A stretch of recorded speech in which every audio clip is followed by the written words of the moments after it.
Good evening. Both Tony Abbott and Kevin Rudd have spent the day campaigning in Brisbane ahead of tonight's Leaders' Showdown, due to get underway shortly. Meanwhile, the opposition leader has been accused of slugging retirees to fund his controversial paid parental leave scheme. Tony Abbott was messing with his opponent's mind this morning, turning up at the Broncos Rugby League Club in Brisbane and doing a bit of training with retired Queensland footy heroes like Darren Lockyer and current ones like Sam Thaiday. Really appreciate you making me so welcome. The sight of the manly supporting New South Welshman getting this kind of VIP treatment would not have pleased the Prime Minister, who is the Broncos' patron. I've been to the Broncos games when they've been on top of the world and when they've copped their worst defeats. I'm not sort of a one-night wonder. Mr Rudd was campaigning in marginal Queensland electorates, eating snags with voters at a barbecue and announcing a $15 million investment to help cancer patients and their families in regional Australia.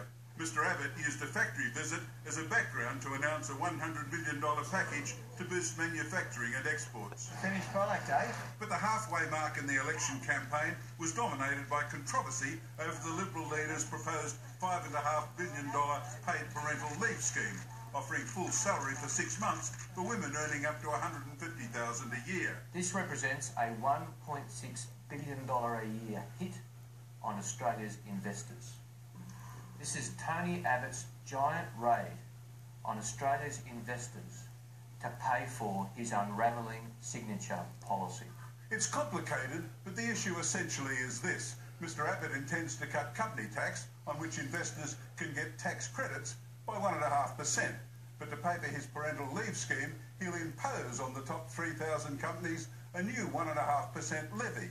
And levies don't attract franking credits. That's just a standard rule. the National Seniors Australia Lobby Group agrees the policy would hurt retirees, and there's concern from the superannuation industry. Hitting the superannuation earnings of self-funded retirees. I don't believe that's fair. The bottom line is self-funded retirees will always, and have always, been better off under the Coalition than under Labor. Certainly the lawn bowls demographic seems well disposed to Mr Abbott on the campaign trail. I won. Wow. Again. Laurie Oakes, 9 News. Live now to Jane as a part